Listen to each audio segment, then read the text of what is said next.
on Wolf Spirit Radio, No Borders Radio, and everbeyond.info.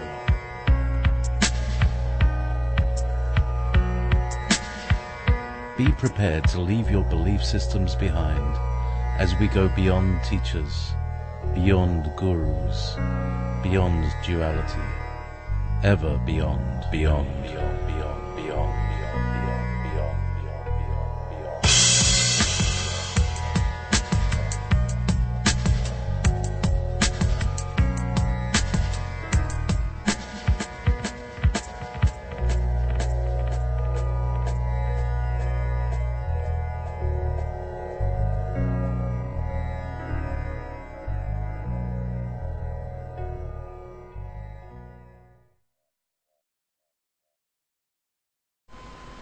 Salam alaikum.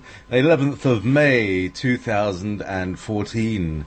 Time whizzes by, it seems. Here we are. It's the middle of May now. It's unbelievable. Anyway, so tonight I have a very special returning guest. He's been on before. We've had a good old crack. We're from UK. We're in the kingdom, in the Union. Oh, well, not really. We're on the islands. The Union is just a construct, and we're in the parts of ancient Atlantis that they now call Greater Britain, and you're on the other side of a border of some, it's like that borders it's just imaginary. You're certainly on the other side of the water there, and on the west coast. But I'm very, very pleased to have Thomas Sheridan on this evening. Good afternoon, good evening, Thomas. It's afternoon in America, but it's evening here. So, hi, JP. Great to be back. I just walked myself down a verbal cul-de-sac there. So. Correction, I'm not in the Union. You're not in the Union, no. I'm just over the border in the Republic. That's right. We're in unity consciousness, though. Yeah, exactly, yeah. The right kind of union. So, you've just written a book. We've also, between the last time we spoke and this time, we've uncovered a whole lot more about the control system, with our own little bits and pieces.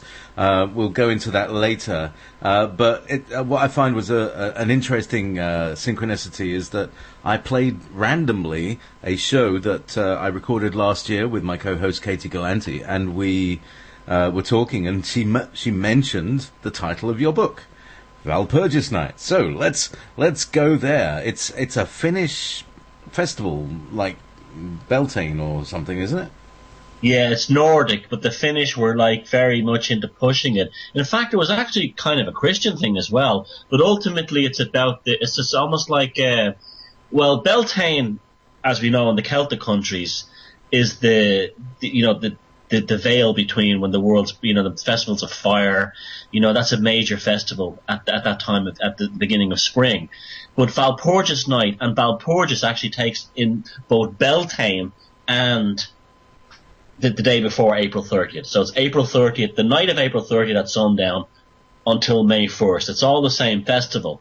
Now, in the Nordic tradition, in the Celtic tradition, it's about the purification and the beginning of the year. So, like in Ireland and Scotland and the Celtic countries, the Gaelic countries actually, they used to drive their cattle through fire. Not they wouldn't burn them, but through they were like flaming rows of fire, and then the people would follow. And the idea was that when you'd walk between these two columns of fire, you were purified, and all the diseases of the winter were gone, and it was you were clean, and the cattle were clean, and the landscape was clean, and it was a beginning of a fresh new beginning.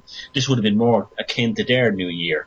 It makes more sense that the New Year actually happens now. The Finns and the Nordic people came with Walpurgis, which was the similar idea. Again, but there was a darkness to it. They brought in an element that the night before Beltane was the night of the last great darkness of the both in a metaphorical and a real sense, the final rite of the dark night of the soul. And in the Nordic sense, the witches would take flight to see the Witch King or the Demon King in his mountains to get their orders for the year, and then they would spend in their things terrorizing Christians for the rest of the year. But it goes back actually much deeper. It's really about the darkness before the storm in a psychic level. That's what those two holidays in that Nordic sense stand for. So it gets really bad the night before, and then it gets really good. Now, the idea for the book being called that was, I thought that was a phenomenal metaphor for. Well, it's a bit of a long story. Do you want me to continue on talking about how I came about the whole idea of this? Well, yeah. I mean, Yeah. we got plenty of time, so just go for it. If I'm rambling, let me know. But I'll just give you a quick prod, yeah. But Yeah. no, it's a very relevant, because this is happening not only on a kind of ceremonial level, but it's happening within each and every one of us, whether we know it or not. These Yes. things are happening in our lives, and by going through a ceremony, it gives a context to it. And I think this is the reason that we have all these cyclical ceremonies, because they give a context to the feelings that you're going through. But even if you're not going through the ceremonies, you're still going through the same feelings. Am I getting that? bang on. Now, how that leads to this new book? Well, it's a bit of a long story, and it's a bit of a convoluted story, but I'll give it to you anyway. I read the Bhagavad Gita, the Vedic great spiritual work, about 20 years ago, and I was fascinated by the Battle of Puravashta, the part where Arjuna is on the field of the battle, and he suddenly sees his enemies before him, and he becomes filled with despondency.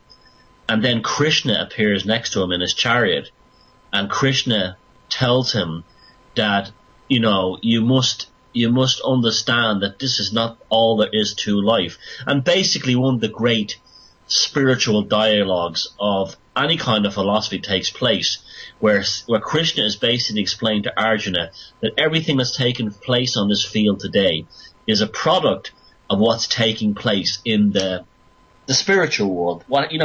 As above, so below. What happens in heaven is reflected on earth. And that always stuck with me, okay? So I wanted to understand and find out, was there a European, especially as I began to understand the links between Vedic philosophy, Vedic spirituality, and the incredible synchronicities and links to the European version of that. Like, for instance, the Nordic god Indra is exactly Thor. I wanted to know, why was that so clear-cut?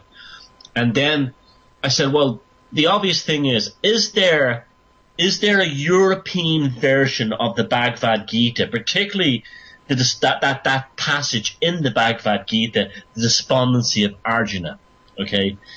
And so I found nothing really in the mythology, and then I started to look into the history, and I found it. It was April 30th to May 1st, 1919, and it took place, of all places, in Munich, in Bavaria, in Germany. And Oh, really? Yes. And it was the perfect example of what goes on in the spiritual world, both good and bad, being reflected in the material world. And what I discovered through this work was that Europeans are living, even though we've had these horrific histories of these First and Second World Wars, communism, fascism, and all that rubbish that goes along with it, what we're actually going through is a collective myth. Europeans are going through that now, and we've not noticed it because we see our education system and everything causes us to see things in cold, hard, analytical facts. So as I read this history, especially the occult aspects of it, which was very I have to be honest with you, very frightening to me at first. I did not want to believe that all the horrors that were committed by both Nazis and Bolsheviks were a product of a kind of a dark spiritual battle taking place in another plane, because it almost sounds disrespectful to the people who've died. But the reality was, it was there. It was there. There was something wrong in the European psyche at a spiritual collective consciousness level that was manifesting in the most appalling acts on this continent. And I wanted to understand why that, and then I wanted to tell it. And when I figured out what was really going on, in my opinion, I'm not saying I'm completely right, this is my theory in my opinion, I felt that I'd actually tapped into something incredibly powerful. And the more I looked at academic histories of that particular period, leading up to 1919, and then the rise of National Socialism, but also the rise of the Bolsheviks in Eastern Europe, I was starting to see a lot of those kind of synchronicities and realities that there's why this takes place in Europe is because we haven't sorted ourselves out at the top, in this consciousness, in a spiritual level, whatever. It's manifesting in the real world. What's not taken care of in heaven, as the Hindus say, is reflected on earth. So anyway, that was the idea and why I started studying that period. Why I wrote Walpurgis Night and in the way I did was because I wanted to. I love history. I absolutely love it, but I hate history books because they're all factual and they don't tell the story in a way that actually you learn something. They don't resonate with your humanity. In 1856 this happened, in 12 this happened. It's all very cold. It's all very analytical. History is almost like explained to us in the same way an electronics engineer works his way through an electronic circuit board. But it's that human beings' experience is not like that. And that's why things like mythology resonate so deeply with us. That's why people can read books like The Silmarillion by J.R.R. Tolkien, and it so deeply affects you, and you say, I wish this history was real. I wish it was real. The same thing when you can read the really good stuff in the Old Testament, like the Samson and Delilah. You say, I wish that was, it's fantastic. Because it's telling you something that's beyond the material world. The same with the Celtic myths, the Irish myths, the Gaelic myths, Beowulf. You're in the Anglo-Saxon thing, you're hit with the Native Americans. You're hit with something that hits you on a deep level. And my whole thing is like, well, why isn't regular history thought, described and put across in this way?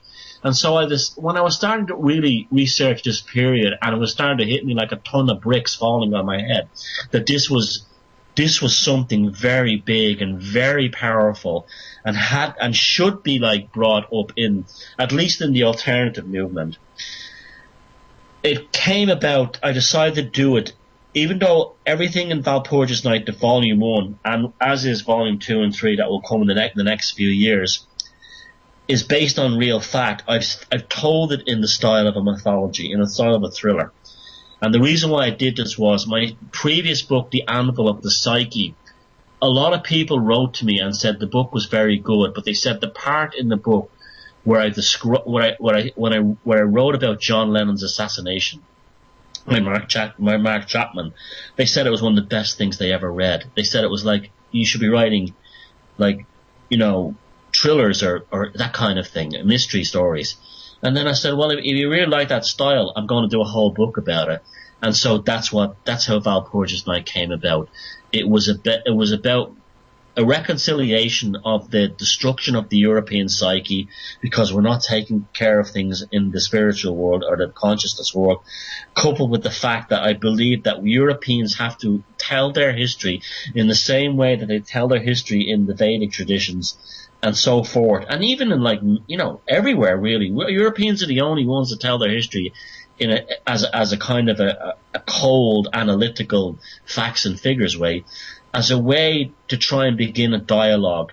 Okay, I'm not well known. I'm a small guy in the scheme of things, But if I can get enough people to sort of like spark off this idea that like maybe we should start looking at ourselves in a sort of a mythical way, it'll help us heal our problems better than looking at it in an analytical way. In the same way that James Joyce, Carl Jung, and Joseph Campbell described the actual idea of the monomyth, that you live your own life as a singular mythology, and that allows you to work through the problems in your own life much better. So, for instance, in the monomyth idea, which is beautifully expressed in James Joyce's novel Ulysses, the problems of everyday life are more than just your life being crap.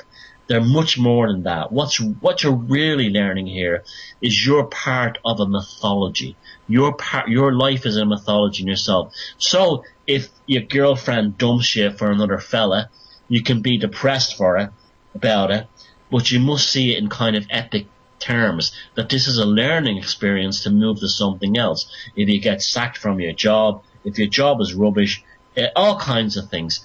If you can see them in mythological terms, in terms of the monomyth, you can approach them in a very much more healthy way than as you see them in cold black and white terms. And I felt that on a macrocosm level, as Europeans, we needed to reclaim that. And I felt that the history of the rise of National Socialism, and particularly its conflict with the Bolsheviks, and then by extension in the later books, how that infected, and I do believe it is a kind of a consciousness infection, America, and then from that, American imperialism. We have not addressed ourselves in a mythological term. So that's the idea behind these books and how they came about. Wow, brilliant. Well, now, so essentially what you're talking about is the kind of what we call nowadays a Bilderberger meeting. Kind of thing, in that it brings together the leaders of the world and kind of passes out the memo. This is the agenda for the next. Yes, precisely, and we actually believe that's real. But we don't actually. If we were actually see the Bilderberg meeting not as okay, here's what I'm trying to get across in my way of explaining these things. Right, instead of seeing the Bilderberg meeting as a group of, psychopathic or cold-blooded business people or bureaucrats or corporations, let's look upon them as a group of, now, this is not literal, this is metaphorical now, as a cabal or a coven of demon kings assembling in a kind of a Tolkien way. I'm talking about how our minds would actually look at it. Assembling in order to, make the human race suffer. So we sort of take them out of the cold business world and we put them into a mythological framework. And from that, we have a way to fight them. Because I can tell you, JP, and everyone else, you're not going to beat the Bilderbergs by seeing them in cold analytical terms and saying, we'll smash the system by going down there and protesting, waving a few flags. But if you can actually see this as a particular a quest in your own life against these people, on an individual level, you can declare war against them. For instance, you don't have to buy their Monsanto rubbish. You can grow your own food. That kind of thing.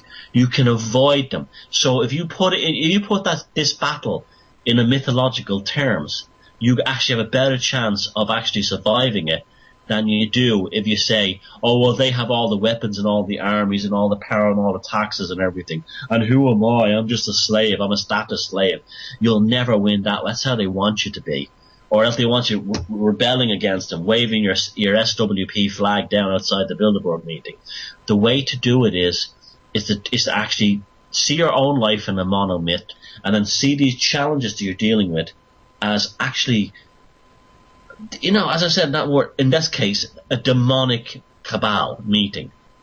And when you see it that way, then you figure out a more intelligent and creative way to deal with it.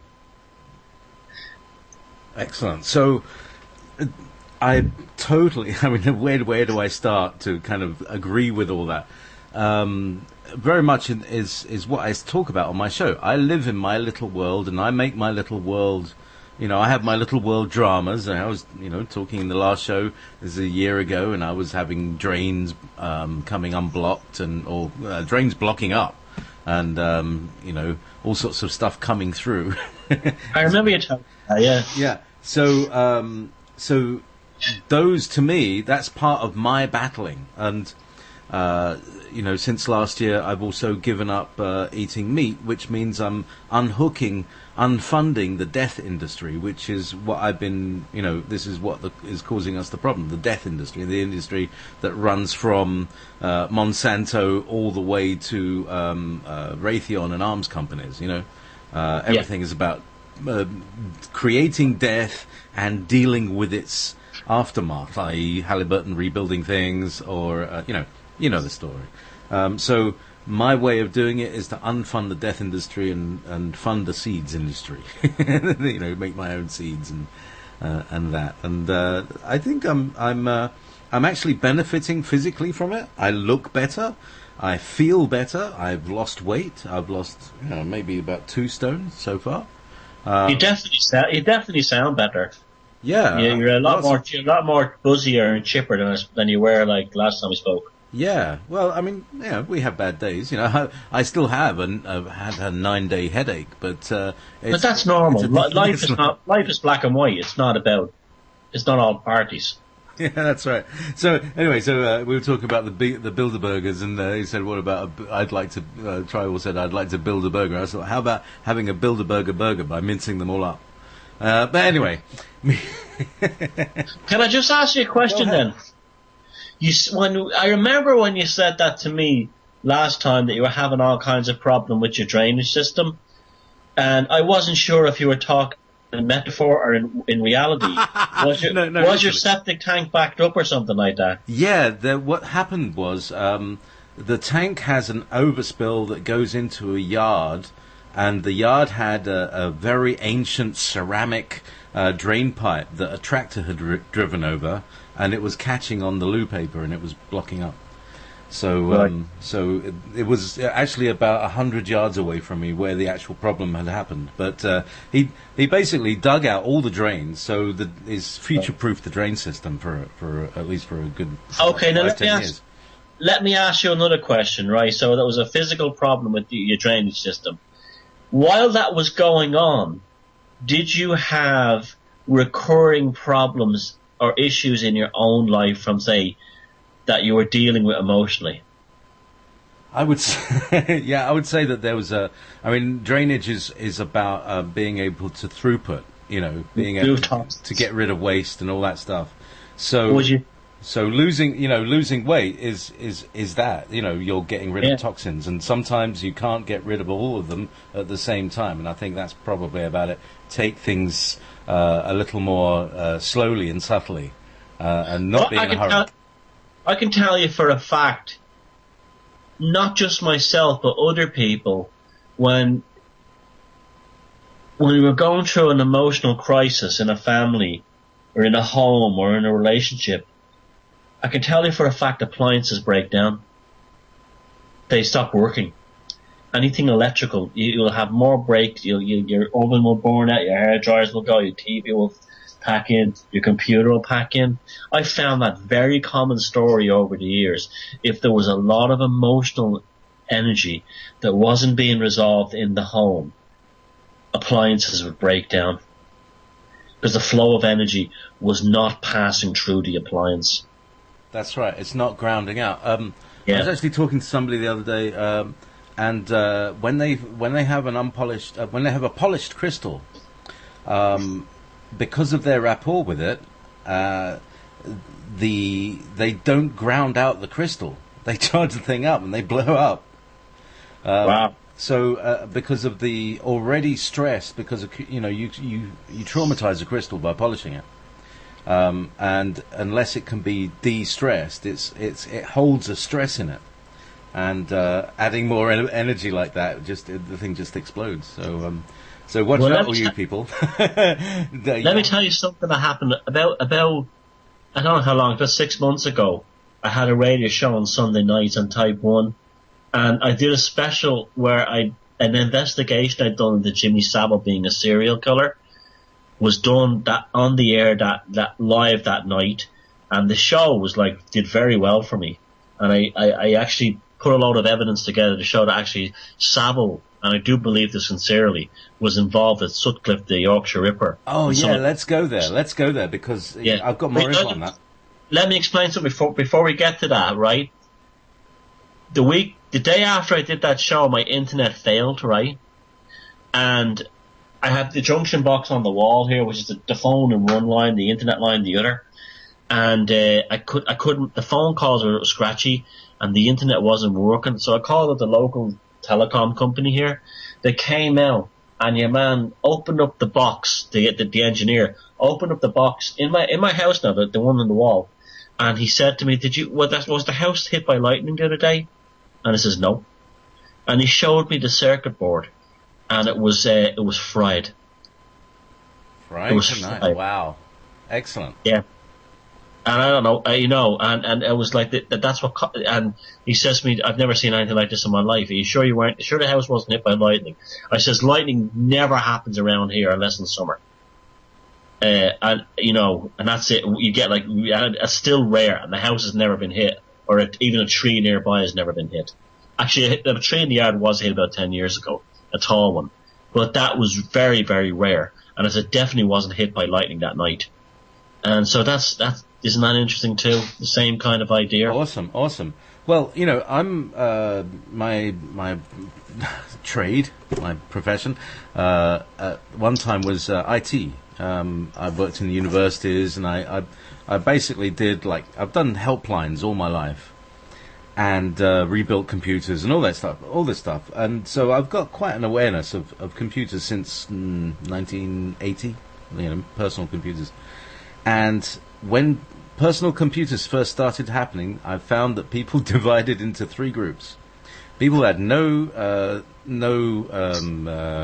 weirdness with them. People who had negative weirdness, people had positive weirdness. So people with negative weirdness tend to be the very, very nervous types, the fussy, nervous type. And they have a kind of annoying field around them. And that annoyance field tends to mess up computers. And I've got the opposite. Like a kind of an edgy, yes, nebbishy kind of thing. Nebbishy, yeah. People who they'll be they'll be stuttering, right? They'll be trying to push their energy out through holes that are too small to accept it, and it happens. Around their computers, and they would always break down because they're always trying to type too fast. They're too fast. And then there are other people, myself included, and I make computers go right. So people would ask me along, and I would come up to their office, and they say that your computer's not running. So I'd turn it on, and it turned on, and it worked. And probably it's the matter of turning it off and turning it on again, like the IT group. That is so true. That anybody sees the the IT crowd, that's what they always say. Hello, help. Yeah, have you tried turning it off and turning it on? It's because that's the best thing to do with a computer if it goes wrong. So so I found this kind of three groups of people who are affected positively, or people who affect machines positively, people who affect machines negatively, and people within the middle of the bell curve where everything's normal. Yeah, but do you have electrical? Do you get that electrical interference and things with your body? Yes, but I'm quite good with electronics. I studied a year in electronic engineering in college, so I get it, and I've no problem with it. But I know when I have emotional problems, which is probably just like you said, the first crowd who have this kind of negative kind of thing about it. I know it does affect electronic and electrical appliances in my home. It does. They're more likely to fail all at once if they're near the edge, that kind of a thing. And that's definitely to do with I'm not feeling well, or I'm not feeling right about things. Mm. And obviously the room in your house is also affects the part of your body will affect the room in the house where these things happen. You know. Oh yeah, well it's like, you know those houses, and I don't care what anyone says. I've seen houses around here where people have left or died, and the house died. And I'm not just saying, it's not just because it went damp and there was no heating inside it, because I've seen it happen to the moderate houses where the people moved away. The house literally died. Oh. It literally began to die because there was no life inside it, and the roof would start to sag. You'd see it very quickly, very quickly. You might have someone living there for years and the house is in good nick, and then they died or they moved away, and the house would literally begin to eat itself alive and fall apart. And it was the presence of the people, and I'm not, it's more than just having the heating on and dealing with the damp. It's more than that. Their life energy was keeping that house from falling in on itself. Very interesting. So let's talk about Jimmy and also Myra, because we were sort of in correspondence. So tell us a little more about how you figured out how did you make the connection that Savile and Sutcliffe were connected in that way, and then I'll give you my input on what I think might be going on. Well, I had David J. Yallop's book, a fantastic investigative journalist from the 70s and 80s. He wrote a book called Pure Evil about the history of the Ripper case, the Yorkshire Ripper case, with Sutcliffe as it was going on. So he was there on the ground. The book's a very good read, by the way. He was like an embedded journalist before that term became popular within the South Yorkshire and West Yorkshire police force. And he was monitoring the case as it was going on and as the latter murders happened. And he described in the book a case that was being thrown into absolute and total chaos by the cops. And he said Sutcliffe was definitely the murderer, but he believed that there was somebody else, and that somebody else was somebody the cops did not want to catch, right? So that was interesting to me at first. I read that book years ago, by the way, long before the Savile stuff came out. Now, when this started to glue together for me was when that what was his name? Thoreau, that guy, Louis Thoreau. Louis Thoreau, yeah. Had that TV show where he spent the week with famous celebrities in there, and he was with Jimmy Savile. This is back in the 90s now, and I was over in my mate's house, and we were drinking coffee and watching this, and I'm looking at Savile now. This is when I started to really study the psychopath stuff, but there wasn't a lot of stuff out there, so I was mostly reading criminal profiling things and those kinds of books, like by detectives and criminal profiles, dealing with things like serial killers, because that was the only hard evidence you could get.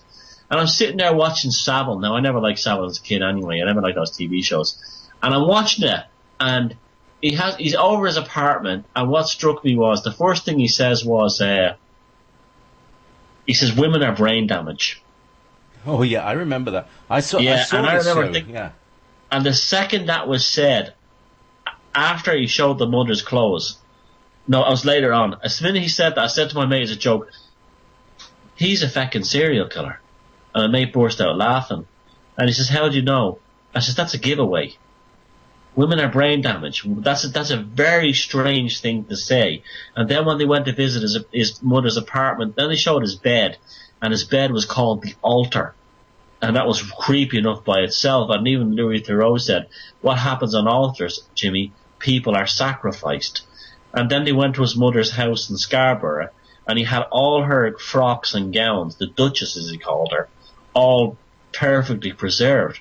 And I was looking at this, and I said, and even my mate said to me, "It's like Norman Bates, isn't it?" And I says, "I'm telling you, that guy is a serial killer, right?" And then I said, he's killed people, I'm telling you. Or else he's watched it or something like that. And he was laughing at me, my friend. And then when the Savile stuff came out, and he goes, the Operation U-Tree things, just after he died, conveniently, and he was saying to me, "You really had Savile nailed. I think you're right. I think he might have been more than just a kiddie fiddler. There must be or a groper. There was a sex offender. There's something going on there."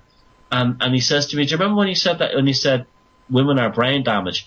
And I says, "Yeah, I don't know why I said that, but it reminds me of something." And then I went through my books and I found the David A. Yallop book on Sutcliffe, the Yorkshire Ripper.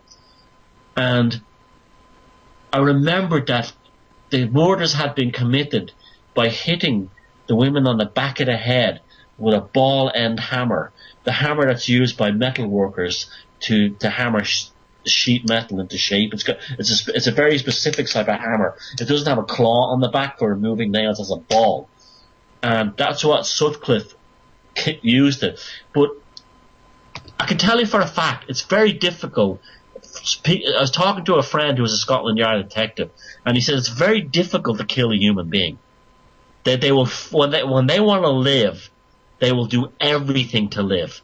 And no matter how strong the person is doing it. And I never understood how Sutcliffe was able to kill these women so easily. And then I looked through the book and found out that one of the murders literally took place behind Savile's apartment in Leeds. Another one took place on the grounds of the Royal Infirmary Hospital in Manchester, where Savile used to do his quote-unquote charity work, which was having sex with dead bodies in the morgue. And then it hit me. The two of them are together. And then to my amazement, the Daily Mirror produces a photograph of a picture of Savile introducing the boxer Frank Bruno to Sutcliffe in Broadmoor Hospital. And then it just all fell into place for me then. And then I looked at the maps, studied the timelines, and came to the conclusion, that's why I call him the 666 killer, because the murders had taken long place from I think the M6, the M26, and the M6. Right across a board, a line from Preston down through Manchester, across to Leeds, and all those towns in between, like Halifax, and I think there was one in, I have the map there somewhere, but those towns around that area. So even calling him the Yorkshire Ripper was a diversion, because some of the murders happened in Lancashire, in around Manchester, and coupled with the fact that Yallop had come to the conclusion that there was somebody else involved, even though Sutcliffe had done it, and the police investigation was thrown into chaos in order to protect this person. Now, there was a TV show in the set at that time, the late 70s, called Man Alive, which is that's a weird enough as itself. It went up there to, I think it went to Sheffield, was it?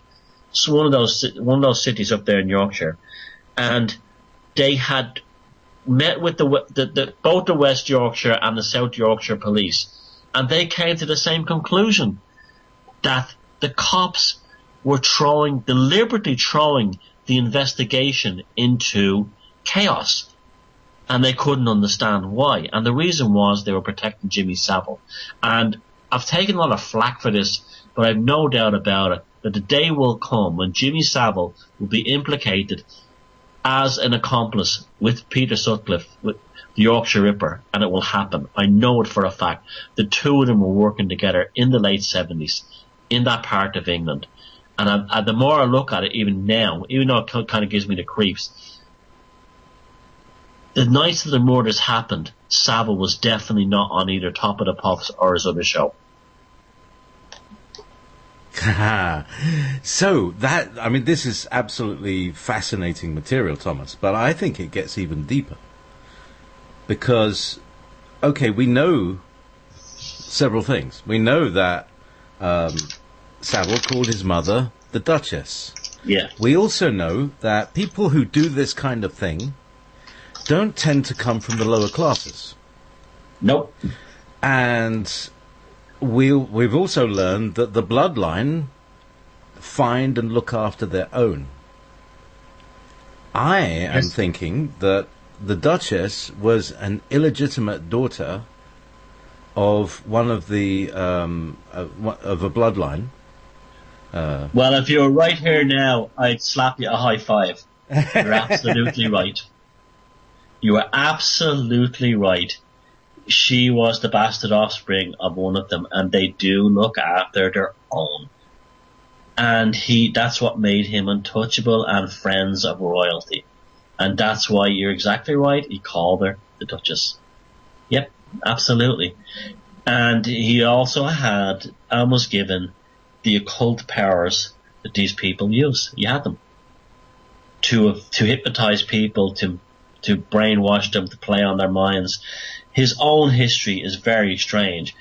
It's conflicting, contradictory. 1 minute he's a miner, the other a miner. I mean, down the mines, that kind of miner, and yeah, probably was a coal mine. And then the other one is that he didn't do national service because he was too sick as a child, and all these kinds of things. It's very, very vague. He had incredible power, not just in the UK. I found photographs of him in the Irish Parliament, meeting with the Prime Ministers here, staying in their homes, staying in the houses of billionaire Irish families, business families. And he had an open door, a key to everything. And the reason was, yes, that's why. And that's why the whole thing of Jack the Ripper, the whole thing of that Jack the Ripper was actually like the Queen's nephew or something, Queen Victoria's nephew. I think that theory is as valid as ever. And I think Savile was the same. Totally. Because, as I said, I think it gets deeper. So, we have Savile being Bloodline. We have also this other phenomenon which happened, which seemingly kind of like it's like a continuousness of it, and this is what we call the Moors murders. Now, what I'm thinking here, Thomas, is that these bodies are simply the leftovers, as it were, from rituals. Yes. What do you think of that? And instead of that Savile or the Sutcliffe were actually doing it, maybe they're just getting rid of the stiffs, and taking advantage of the stiffs as Savile used to do. Sorry, this is at 3:00 in the afternoon for California. Sorry about this, but anyway, the Savile was dealing with the stiffs because his uncle, had this issue. He needed to get rid of the things, and so basically, one of the problems that the Toffs have is they have trouble getting rid of the dead bodies after their satanic rituals, and so they blame it on so-called serial killers. And probably Ripper is a code word to say, don't investigate this, guys, because it's actually the Toffs who are doing it themselves. What do you think? I think that's very valid and definitely worth exploring further. Now, regarding, people don't know about this, the Moors murderers.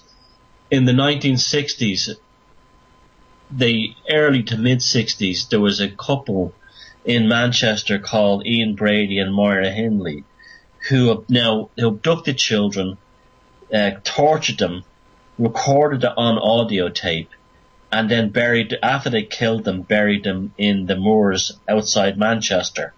Now, what this ties to Savile in a few ways. Firstly, Savile was one of the original presenters of Top of the Pops, and he was a DJ doing very well, DJing and also doing music promotion for bands as big as the Beatles, by the way, in the northeast of England, in Manchester and Liverpool. He was based in Manchester, very close to where Ian Brady and Moira Hindley lived. So there's one connection, right? The original Top of the Pops program in Manchester took place in a church, which is strange enough in itself. A former church that had been converted into a pop studio. Did it so? A TV studio. What's that? Did it so? How very interesting. Oh yeah, it's gone now, I believe, but it was a big old Gothic church. Now, Brady definitely did kill the first victim. It was a young 17-year-old guy called John Kilbride. Brady definitely did that. He strangled him in front of. He was actually a local street kid. and he strangled him in front of Hindley in the apartment to test her, to see if she was okay with murder, which is weird in itself. And then it got darker. Now, were these kids given to Hindley and Brady, the Moors murderers, from Savile and that crowd? Very possible. I'm not going to say likely, but I'll say very possible. 2 reasons: they were close by, same part, very, very close by actually. Like, you're talking about like not that far apart, right? Secondly, Moira Hindley definitely had an MK Ultra type personality. In a British version, she had suffered tremendous trauma all through her childhood, was raped by her alcoholic father. She was not naturally psychopathic. Brady absolutely was.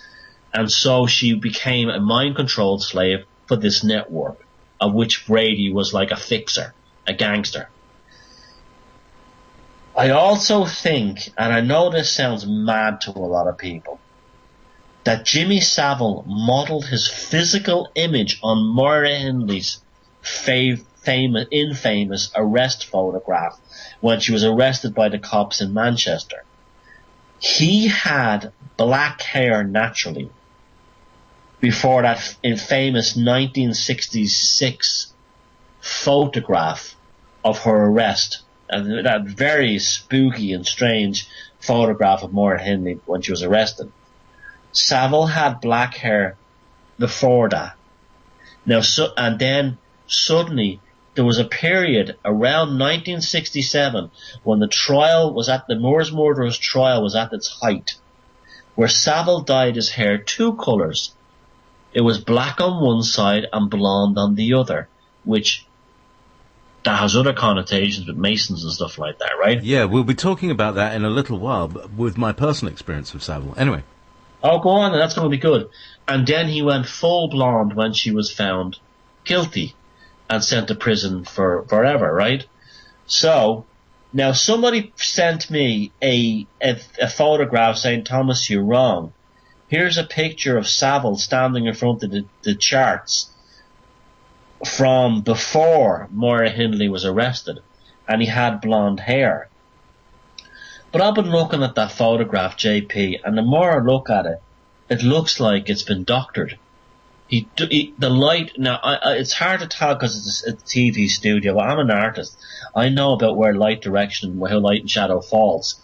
And he looks like that photograph's been, like a famous Lee Harvey Oswald photograph, where he's been stuck with a gun in his hand to frame him. It's like that. It doesn't look right. It looks like the photograph has been doctored. Almost like a backstory for Savile. Now, I could be wrong about that, but it doesn't look right to me. And it's only the one photo. And the person who brought this to my attention was like an unknown person who emailed me. And when I emailed them back, the email didn't exist. So, yeah. Yeah, exactly, yeah. Interesting. So Savile, I think, well, I don't think, it's a hypothesis that he modelled his physical image on Moira Hindley. Well, and also to do a joke, like everybody in Britain hates Moira Hindley. They want her dead, and he's on television going, I'm really her. I'm the one that really did it.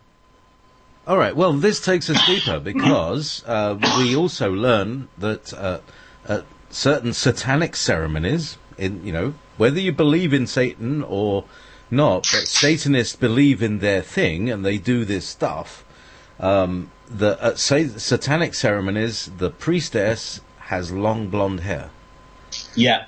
And it may be that, Savile might have had an even deeper, he may have been a hermaphrodite, you never know. But he may be like the British Sire Barber. Anyway, long story. But that Savile had that he became my hypothesis is that Hindley, before her arrest, was made the priestess, and then Savile took over, and so he could have had his hair blonde at that moment. This sounds even weird. Like, if you want to get weirder than your weird theory, this is weird where weird takes off and becomes weirder. Well, it's even nothing surprises me anymore. Yeah, tell me. You know, like, was Savile a black magician, right? Well, okay, he had a wand. That was a cigar. You ever notice that? The cigar, that was his wand, right? So he did. He had his magical word. The energy, right? And what did you... The jingle, jangle, jingle, jangle, jingle, jangle. Right, we know that. That's actually a spell. Abracadabra, always on Jimmy's feet. Abracadabra, alakazam, jingle, jangle, jingle, jangle. And you know, like, he had this incredible power. And then, it ties up with so many other things. You had Cyril Smith, right? Another notorious paedophile, right? Okay, well, hang on. Cyril Smith, we have to describe it to our American viewers, is the kind of Rob Ford of British politics. He's dead now, isn't he? But yeah, he died about a couple of years ago. And probably from eating too much. That's probably why. I mean, he was like... there are several. They're, enormous, like, tick-like beings. He was like... do you remember that Jabba the Hutt?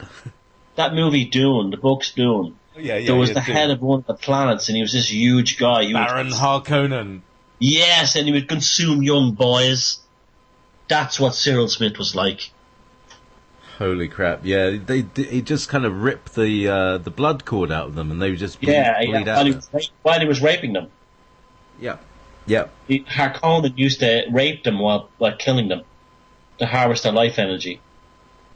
Exactly. Cyril Smith was like that. Yeah, and it's like tick. It's like a tick, the deer tick. So we've talked about that as well. But anyway, let's see. We may go down that dark corridor, but we may just stay on the upper levels here. So Thomas, we're looking at Savile and we're looking at Hindley, and we're looking at this bloodline with their predilection for raping and killing beings, young beings, virgins, basically children. I think when they say virgins, they mean children. So if we actually say children and not virgins, which makes things a lot more, it puts things into place. Because you think of a virgin, you think of a girl, or you think of a 40-year-old virgin, have all these connotations about it. But if you say a child, you know exactly what you're talking about. Well, go on. Back to the Cyril Smith thing. The reason why I interject that in there is because he was the MP for Rochdale, which is a town in Greater Manchester, just outside the city. And when he was the MP there was a thing called the Satanic Scare, the Satanic Panic, where two social workers in Rochdale heard stories of children saying that they were being molested by men dressed as a devil, who gave them wine and chocolates and sweets and molested them. And these two social workers went out and basically fingered all their parents and said their parents were involved in a satanic child abuse ritual. Now, it was total bullshit, and these were sort of poor working class families who couldn't defend themselves intellectually or financially. And so, but eventually the thing blew over.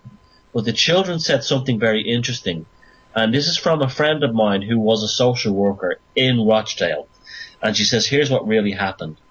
The kids were taken to a big house outside Rochdale, where there was a big fat man and a man with blonde hair dressed as we're talking about the late 80s now, dressed as a devil, who gave them wine and interfered with them, molested them, right? And then they were brought back home. There's only two people that could fit that profile.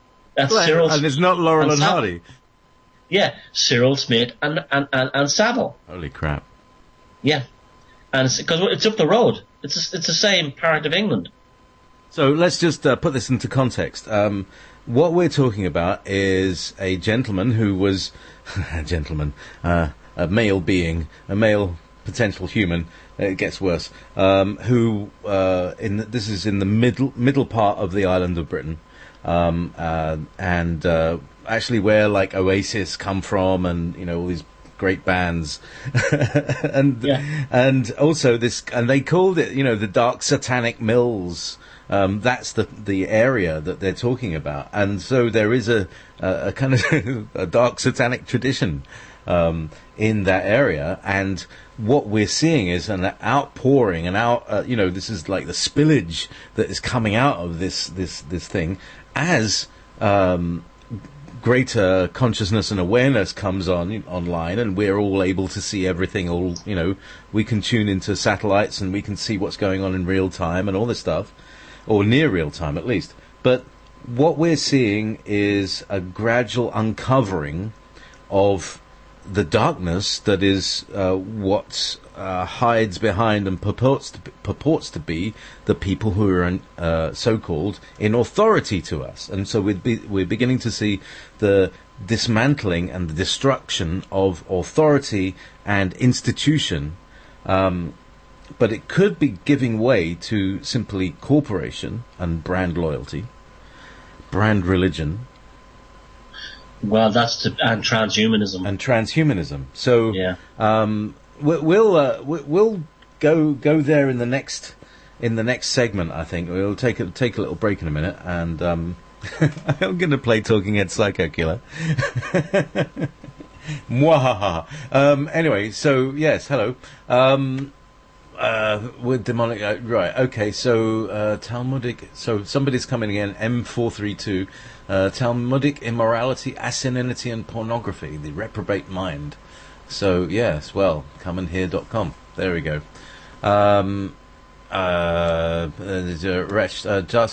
Joris Demnink.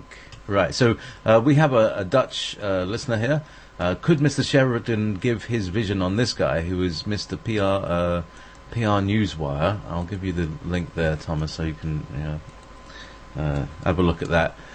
Maybe Thomas will have a look at that after the show, Swami, after the break. Thank you for listening. We are Ever Beyond on Wolf Spirit Radio and everbeyondradio.com. And here's a little break. Let's Psycho Killer. Yeah, what else?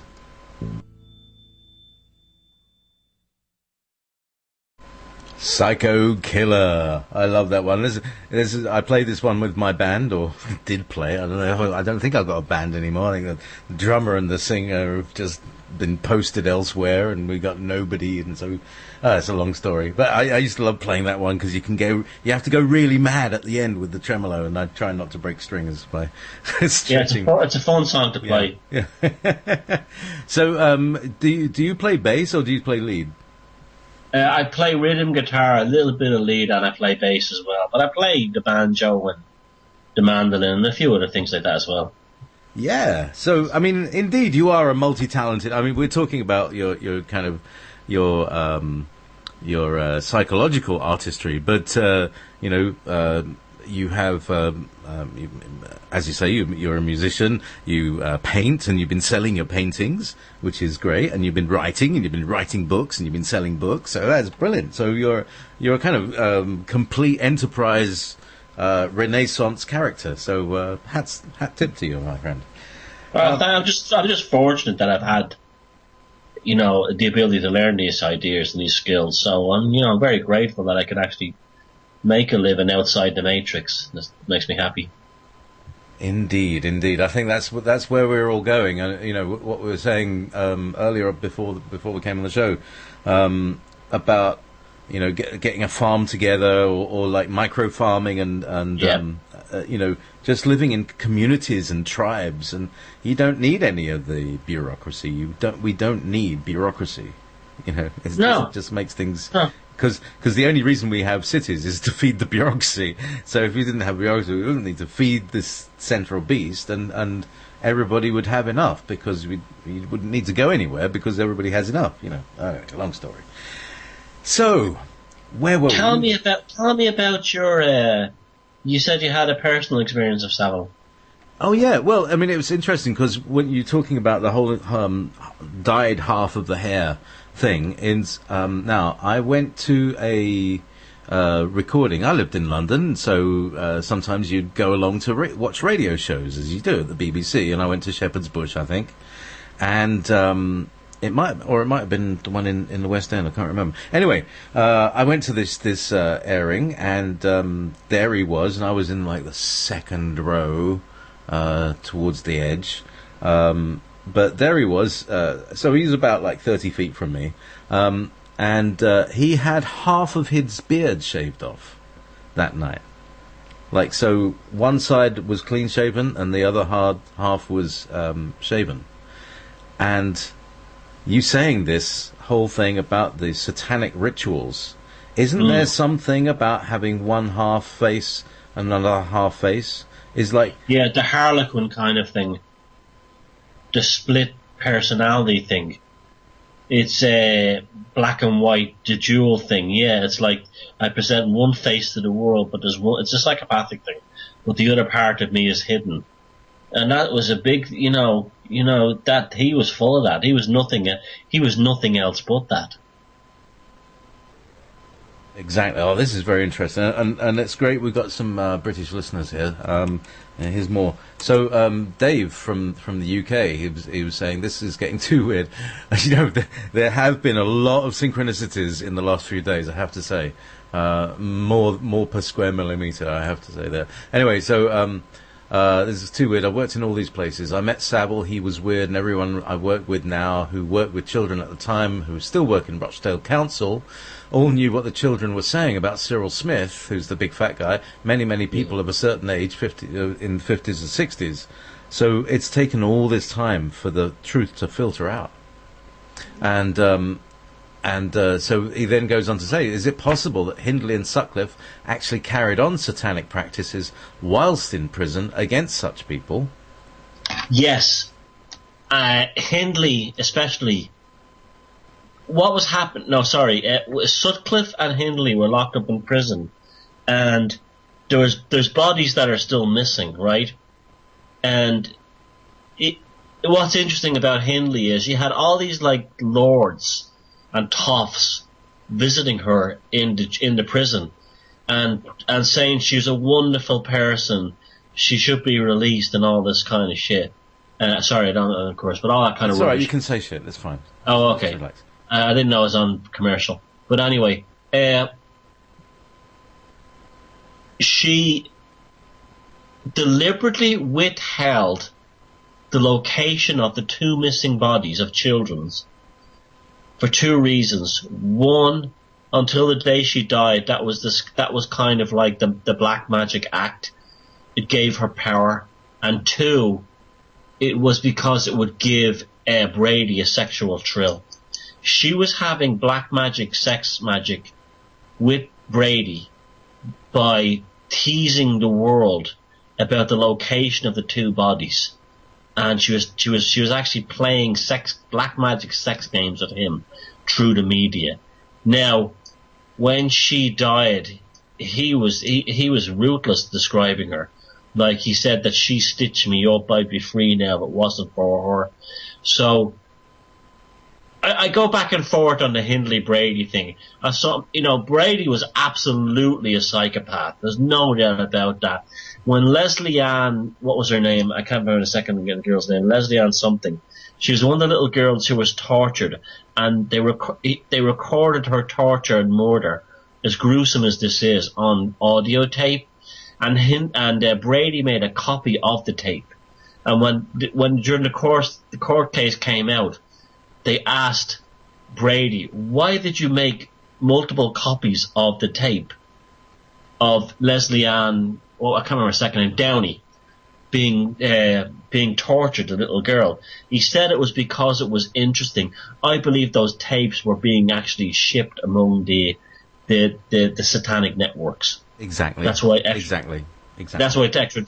And he just made that bullshit up because of that reason.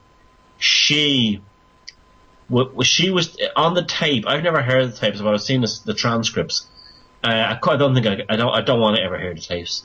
But in the transcript, she's saying "shut up" while the little girl is crying, telling her to behave herself, while she's being satanically abused by Brady. I mean, this is the kind of crap that was going on. This is how dark it was, right? And yes, someone has pointed out that there are voices of other people in the background of that tape. I've never heard the tape. And you wonder if one of those people in the background was someone like Savile.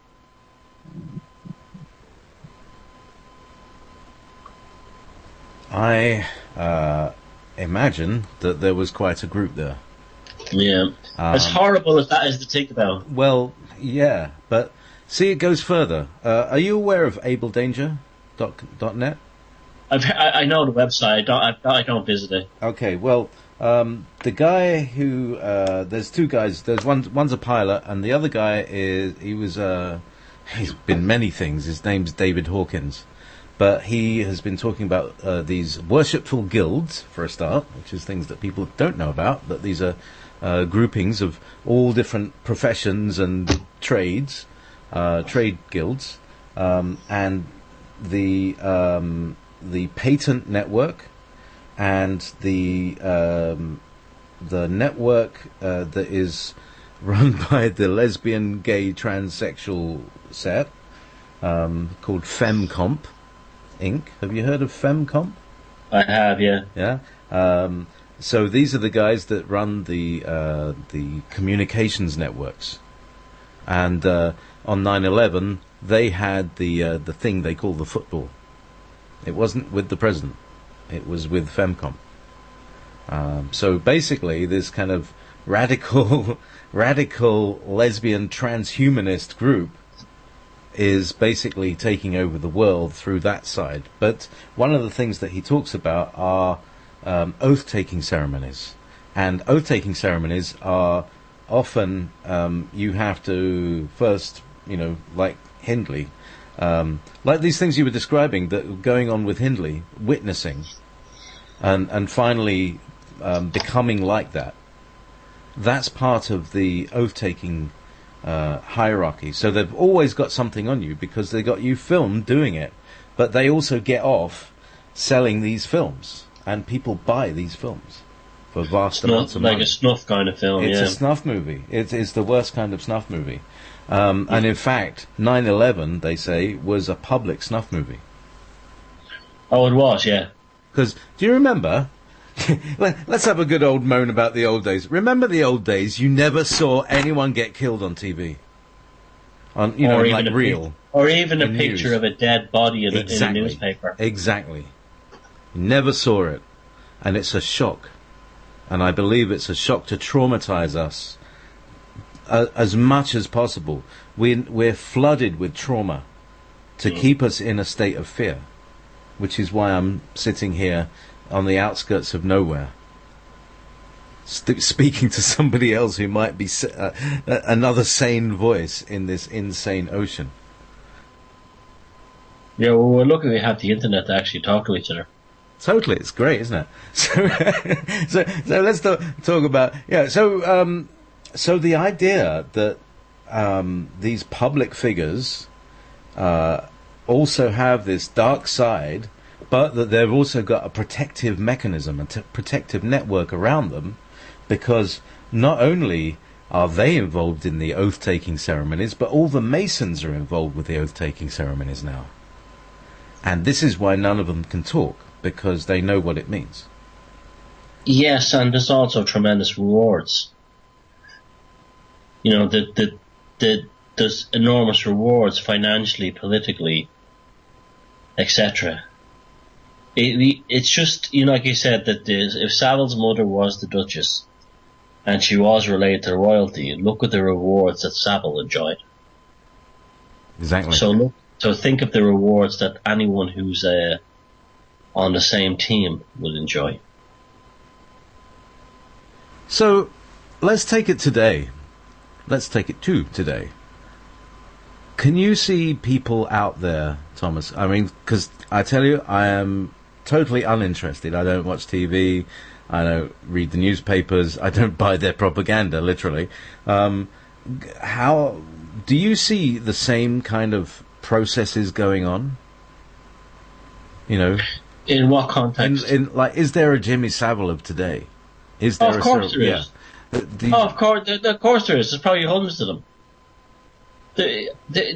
These bastards never change. There'll be hundreds of them working out there. We just hear his name because he was the witch every so often that they actually give us in public. But there's 1,000 witches behind the scene who they hide. Now, of course there is. Yeah, absolutely. They're happening in Scotland, or where you are, in Ireland, where I am, in the US and Canada, you name it. They're all over. England, they're everywhere. They're absolutely, they're out there. And they tell us about it after they die. They mock us by saying, oh, he's dead, oh, he died, and guess what? He was an evil paedophile. They mock us. They wait till they die and then they tell us, like Cyril Smith. Yeah, there was that other guy, Soames. One woman said it's like having a wardrobe fall on you with the key sticking out. Yeah. So, from these ugly ticks of politicians, because you do. Have you ever actually done a stand-up? Because like some nights you're on Facebook and you're banging them out. You're really throwing out the. Yeah, I used to write comedy years ago, and I love comedy and I love I love satire, and I've actually done a big gig in Dublin recently, which has actually been made into a movie called Can I say the F word in this channel? You can say whatever you like.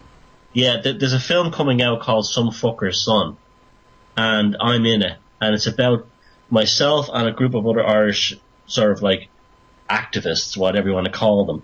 We're given a training in how to be a stand-up comic, and put on a stage in a packed Dublin venue, a comedy venue, and.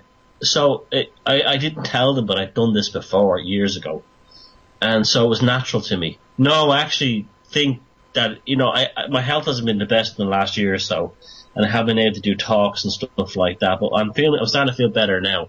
When I get out there, I want to start selling these ideas through the comedy, because I think it's the best way of getting this stuff into the mainstream. I think that's the best way to do it for now. I think you're right. I think they're following the Bill Hicks, Carlin kind of thing. I think that for now, the best way to get the stuff into the mainstream is through comedy and satire, which I've been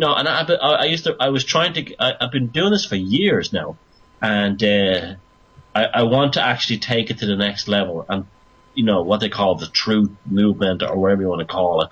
I want to get out there on stage and do it. Now, I know I'm good at it. I know I'm very good at writing funny jokes about it, but it's a great way. It's a brilliant way of delivering the truth.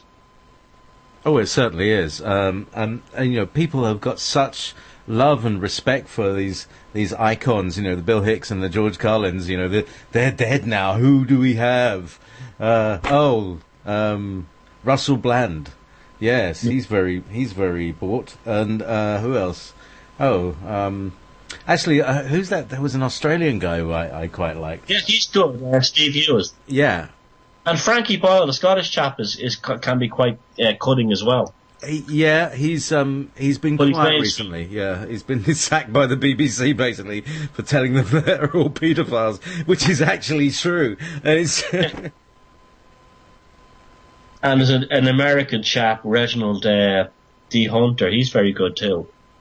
But there's definitely that's definitely something I want to do. I'd love to do a stand-up tour of like the UK, just like doing this stuff to try and pull in the mainstream. Excellent. Well, I mean, why don't you could get onto a Live at the Apollo or something like that. That would be well, that'd be. I doubt that, but I'd be happy to do it.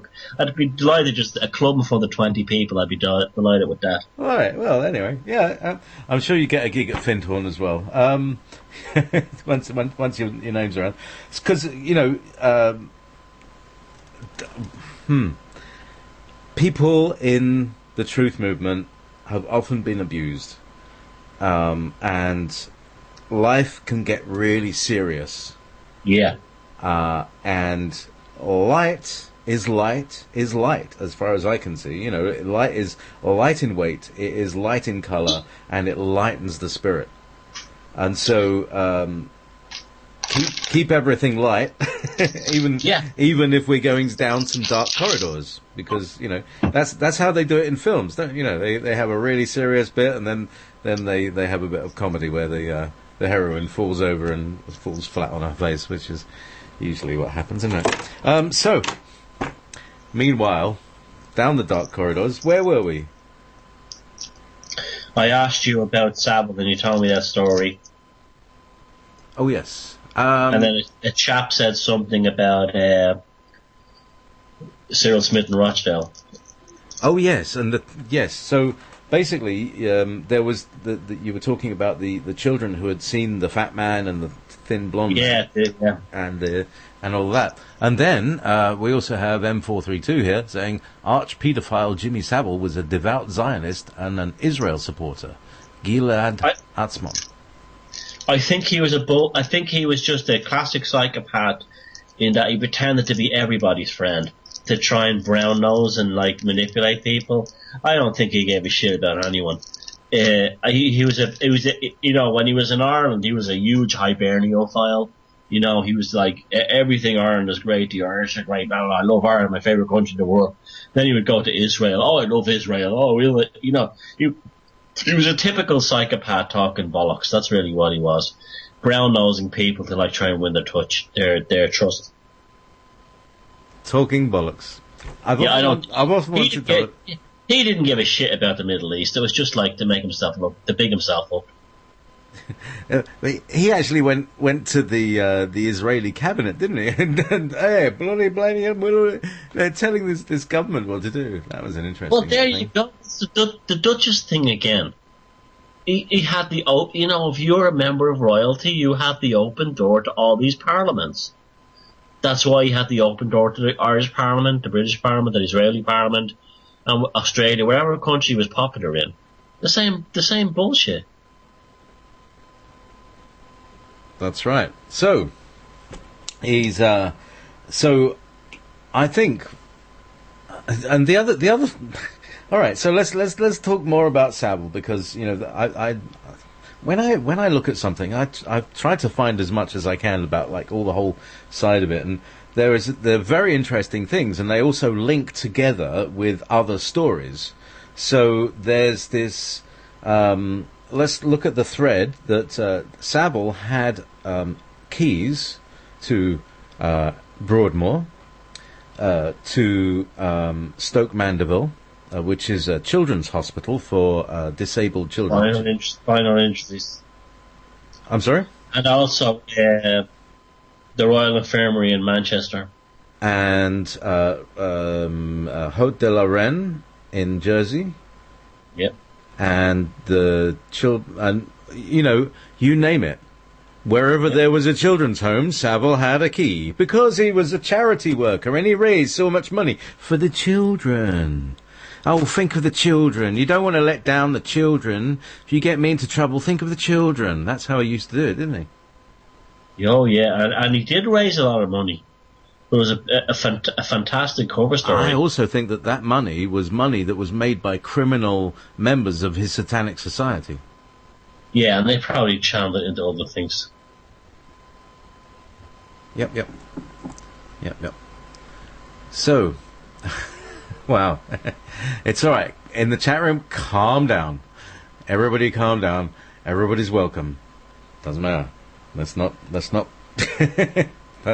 put the gun down and step away. So, what the heck is going on there?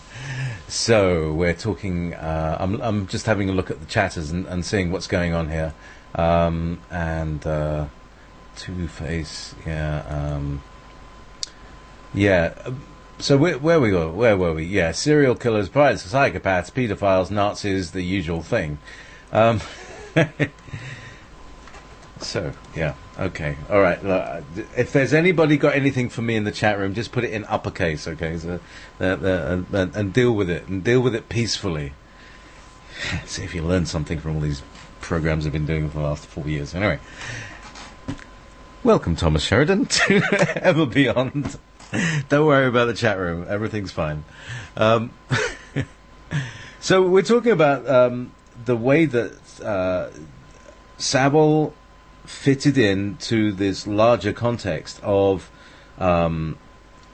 children's homes being used as places to funnel children to their eventual torture and death at the hands of satanic rings run by the entire establishment that runs not only Britain but all of Europe and all of America through the military over there.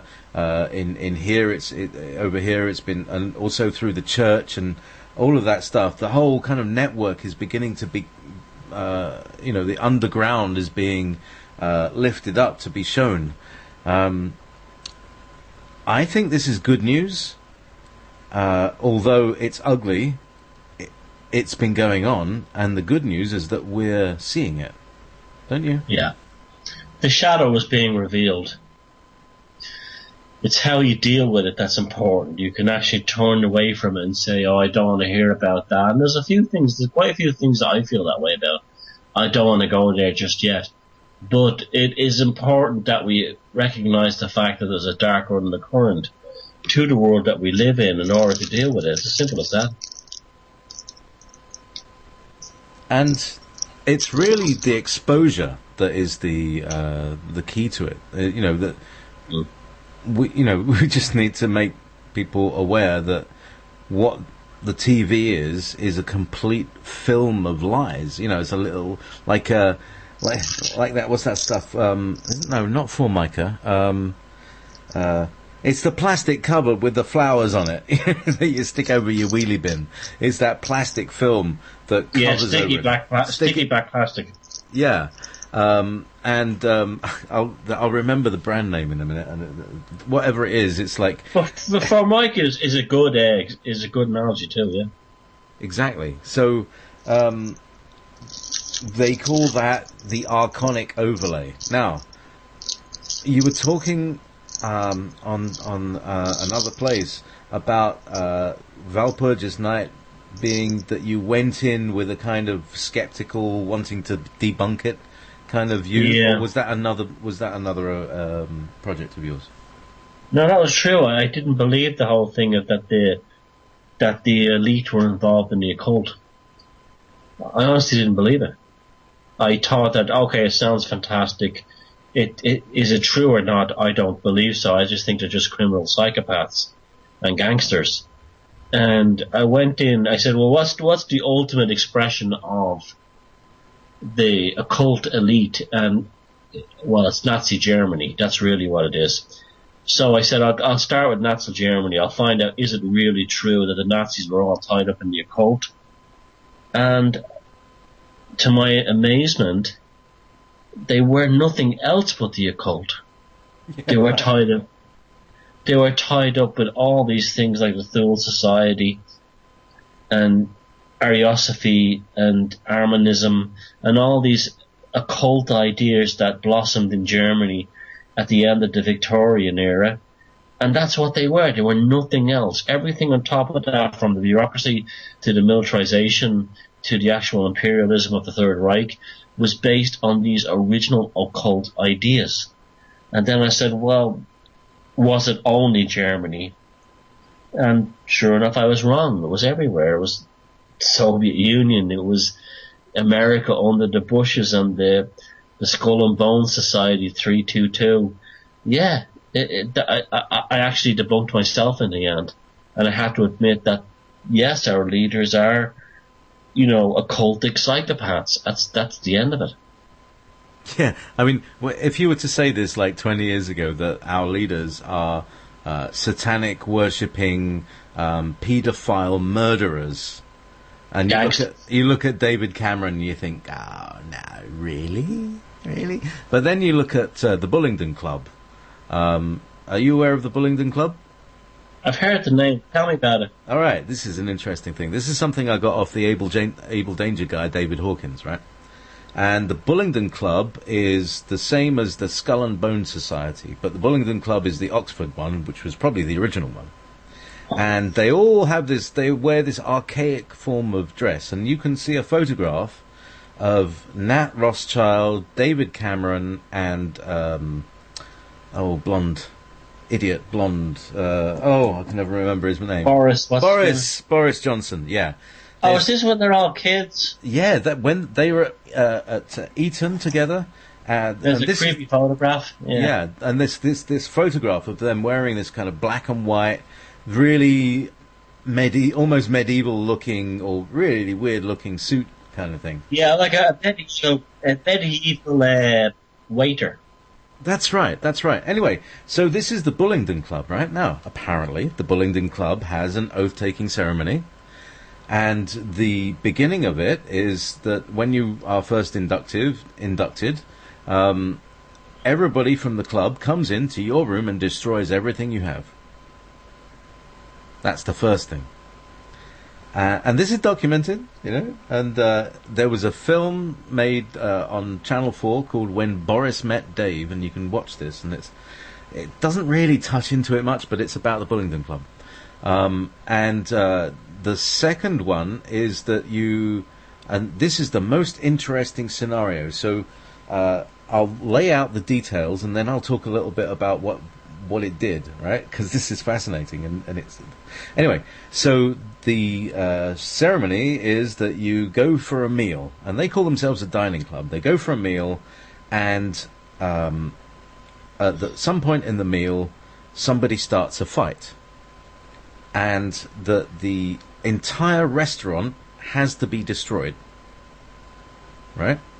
And then whoever's being initiated goes up to the restaurateur and simply throws money at them. Literally throws money, thousands and thousands of pounds. Plenty enough. Enough for a good time and to fix up the restaurant. And they all leave and go along their merry way. And of course, Boris Johnson gets kind of there's some controversy, about what he did during that thing. But this is what Dave did, But the interesting thing is that before they do this, they set it up, is that they take out an insurance policy on the restaurant itself, and so they've managed to leverage themselves so that they get more than enough. By getting the payout of the insurance payout. And that's how they do things like 9/11, and it's gone all the way back to the Titanic. And that's the nature of the false flag operation. Do you see that? Wow. Yeah, that's deep.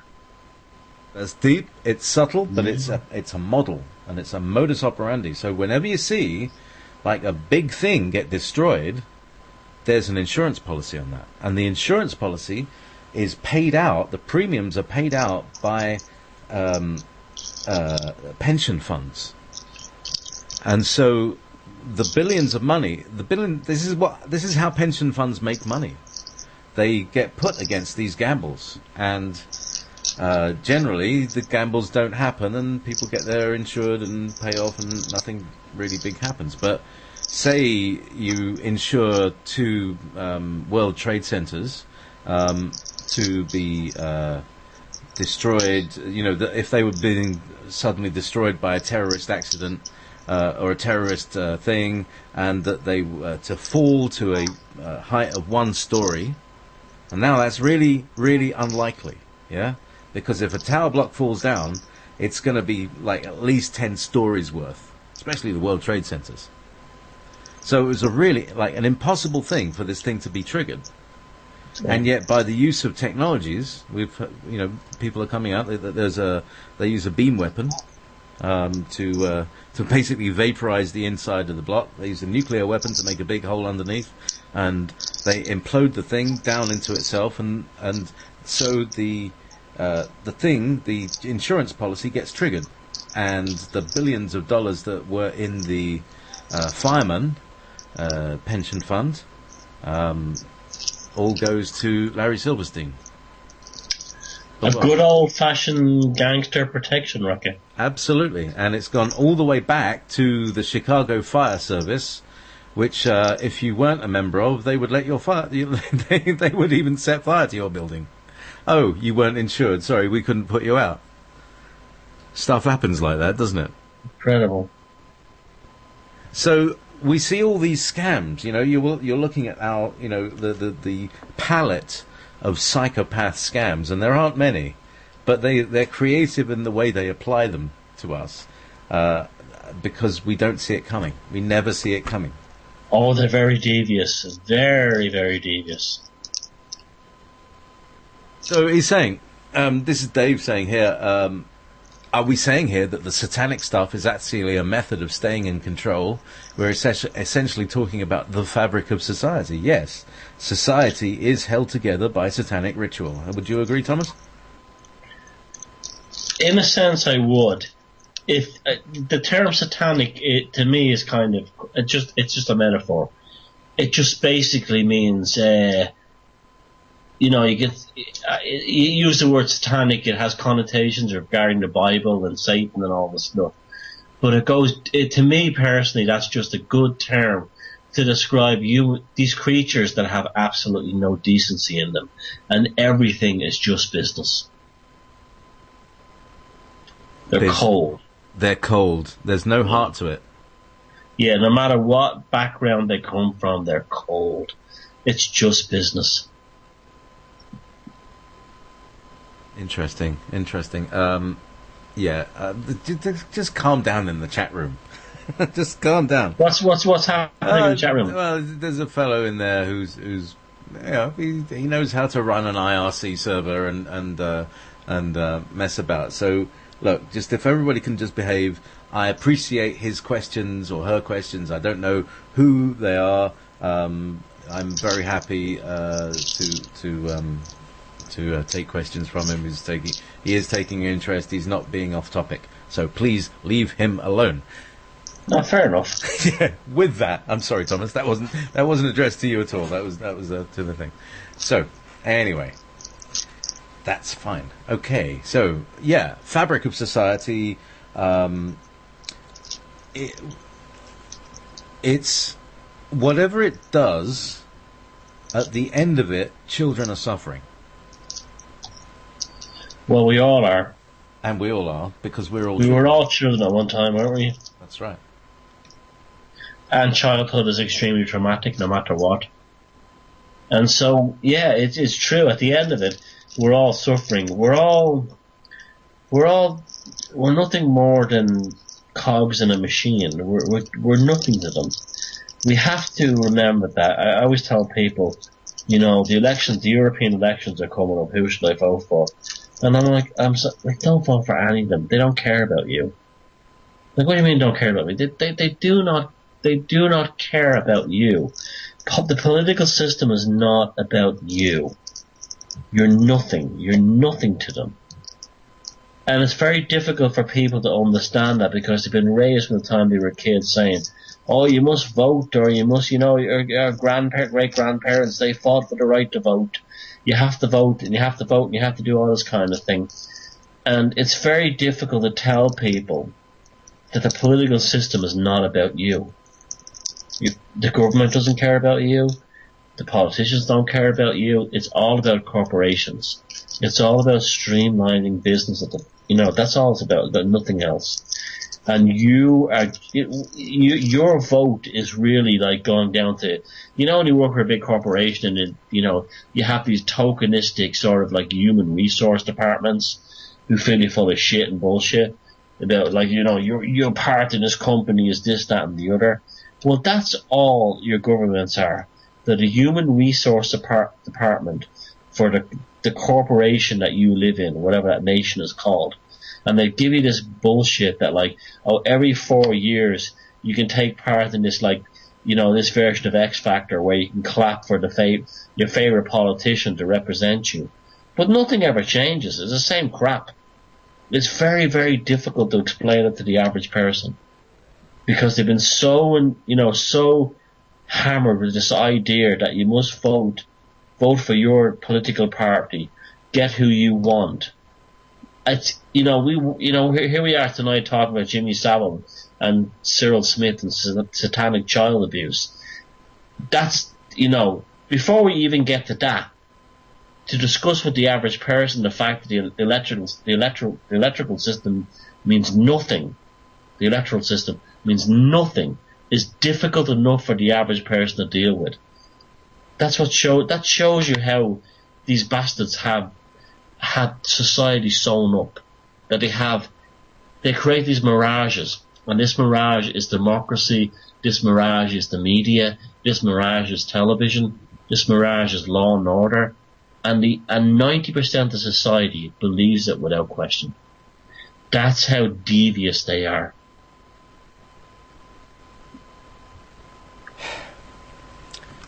So we have more questions. Does Mr. Sheridan have knowledge about the Falklands War, the Tool Society, or the Thule Society, and the connection to the Black Goo? Oh, the Black Goo, yeah. That's a great story. I do actually. I was told by somebody off record that the Falklands War was really about. What happened was down in the late 70s in the Falklands Islands and in the South Atlantic, there was some oil drilling went on. This is the legend, and it's an amazing story. That anyway, a kind of an oil was actually released during these drilling, and what they found that the oil was actually alive. It was a creature. It had like consciousness. It was actually a living being, like an animal. The oil. This is what the cover story was for the Falklands War. The Argentinians had discovered this accidentally. The Falklands War was about this cover story for the fact that the Argentinians had discovered this oil that was actually alive. And the Chileans had it too as well in Tierra del Fuego. And what happened was, this is how serious it was, during the Falklands War, at one point, the Argentinians were winning. They sunk a couple of battleships with the Exocet missiles. HMS Sheffield was one of them. Margaret Thatcher demanded from the French Prime Minister Francois Mitterrand that if you do not give us the locking codes for the Exocet missile, we will drop a nuclear weapon on top of Argentina's second largest city. And Mitterrand gave Thatcher the locking codes for the Exocet missile, and that's how the UK, Britain, whatever, won the Falklands War. Now, people forget how savage that war was. That was a very short war on a very small island, and it was something like 2,000 casualties. That's very, very, very high for, that kind of conflict. That's huge numbers by modern warfare standards. They had secured the island, and there's a total lockdown there now on those islands. Now, what's interesting, as part of the deal of this, the French were allowed this insight, this is the theory now, into this living oil, this living creature. And apparently the French are now the experts on this stuff. Now, when the Deep Well Horizon rig in the Gulf of Mexico back in 2009 fell over after drilling sideways into a shaft, it was actually a French submarine that was first on the actual rig. Again, they had found this oil. Now, I don't know if this is true or not. This is the story. But I heard this from someone who was actually an oil insider person. Again, they found the same oil that was discovered in the Falklands. It was an oil that actually had a reaction. Like it was if you touched it, it would run away. It would chase after boats. It would, if you shot at it, it would actually jump as if it was hurt. This oil was alive. I don't know if this is true or not, but the whole Falklands War was a cover story by Thatcher and Reagan to shut down this thing, that a living creature was found in oil. That's what I know about it. Interesting. Well, I saw a Bases interview. Do you know Miles Johnson? I know the name, but I don't know. All right, he's done an amazing series of interviews of really interesting people, and some of them shortly before they died. And one of them was about this oil that, which is essentially it's nanobots. But it's a sort of biological thing, and they were working on it at something like I don't know if it was Portendown or one of those germ lab places, and the experiment didn't work, and they poured it down the toilet. Really, really smart. They poured this stuff down the toilet, and it sort of bred, and it's got a mind of its own and stuff. And then what happens is it floats up in vapor and affects people who get vapors from from the sewers. Very interesting stuff. I can't remember which one it was. I think it was about number 23 or number 24. Miles Johnson's Bases series. He's interviewed all sorts of like super soldiers and people involved in weird programs. Well, it's not a huge stretch when you look at that Corexit stuff that they were throwing in the Gulf. Again, it was a living organism that they were throwing in. It was a genetically modified organism they were throwing in on the Gulf oil after the Deepwater Horizon thing in 2009. Again, what are they up to with oil? Why, we have to start, look, this is the thing of my new work with like the whole thing of Walpurgis Night. We have to start going back and looking at everything and asking for what they did. Because what do they really mean? Why are they obsessed with gold? What is it about gold that obsessed them? Again, oil.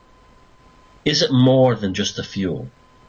Do they have a kind of a relationship with oil that is almost like religious?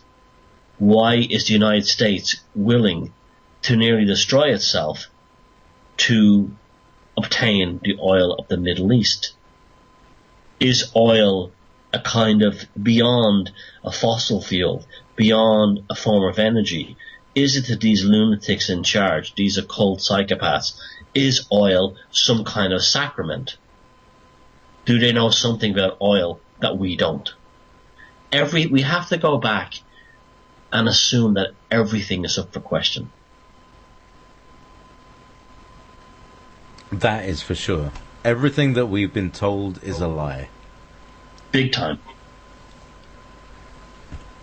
It's something I've been talking to my son about, all these years.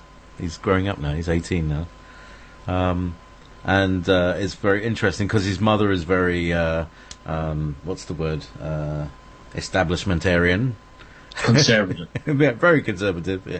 She used to be a hippie until she had the child. And anyway, long story. So he's got this other side. It's like really wanting to find out the truth of stuff.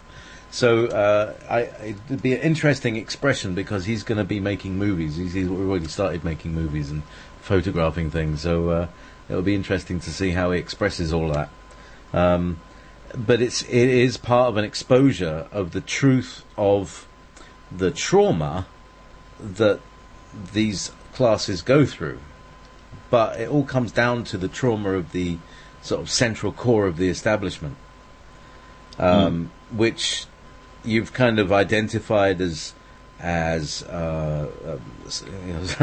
going through my list of P words, but psychopaths, but everybody's got a P word for the same people, and these people are, as you say, they're puzzling people. We don't understand them because they're not like us. No, they're completely different. We have to. This is the whole issue again. We have to understand that these people who run the world, not all of them, but the ones who are not psychopaths, unfortunately become infected by them, whatever this infection of consciousness is. And we have to realize that you cannot debate reason or meet them halfway because it's a completely different form of consciousness. Reason is, and there's no there's no persuasion through emotional. You can't say, they can't do. You can't do to them what they do to us, which is persuade through an emotional plea. You can't even make them understand it. You could say, you cannot torture these people here. They're human beings with families. And their families, if you kill them, their families will be heartbroken. They'll miss them. They can't even get that. They'll be like, what are you on about? They're nobodies. They're like used cheeseburger cartons. This is literally what we're dealing with. These are a different form of humanity that sees the rest of us as units, as human resources, as waste products to be used and then discarded.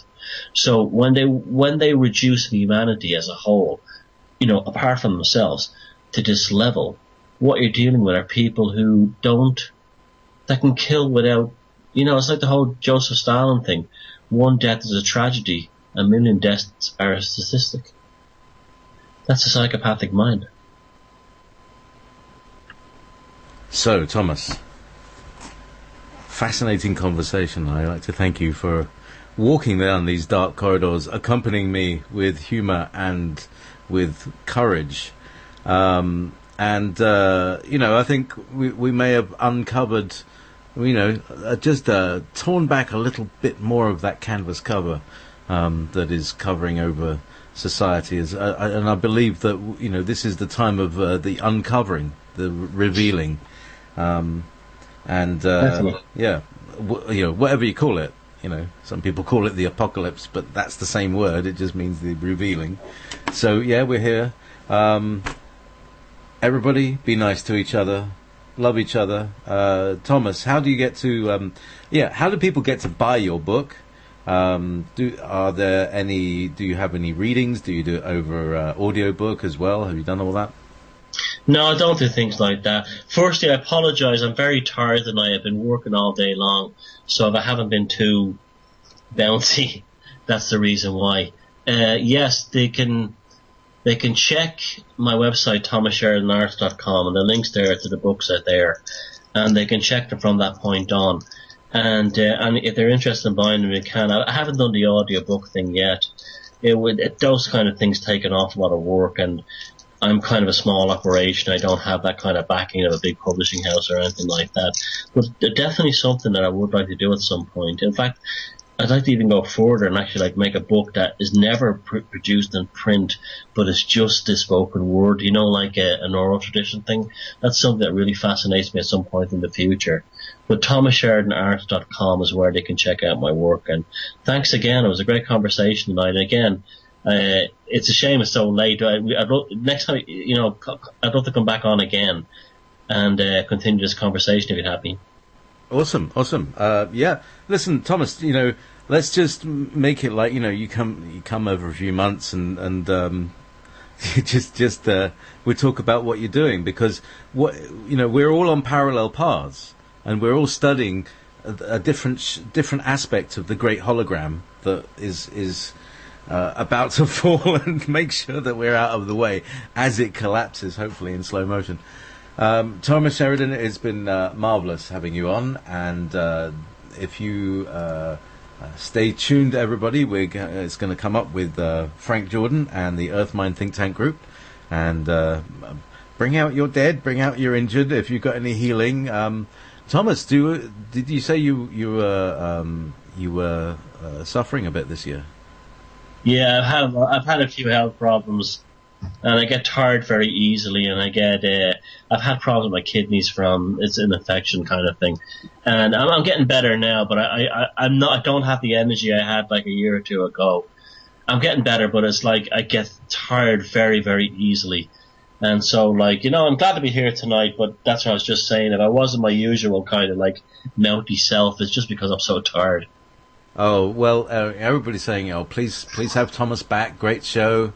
You're talking about the kidneys. We'll be talking about kidneys. We'll bring it up because I know at least 3 people, including the guy who runs this station, who have got kidney issues. So that is very interesting. and a lot of it is to do, when people come to me and they're saying, kidney issues, it's about rage that has been held back. And there you go. It's crystallized and it makes blockages and it stops the water coming out. Anyway, long story. God bless you, Thomas. We'll include you in our healing circle if that is your wish. Oh, thank you. I appreciate that. Thank you, JP. Great. And everybody's saying, oh, yes, bring Thomas back. Everybody, thank you very much. And this has been Ever Beyond.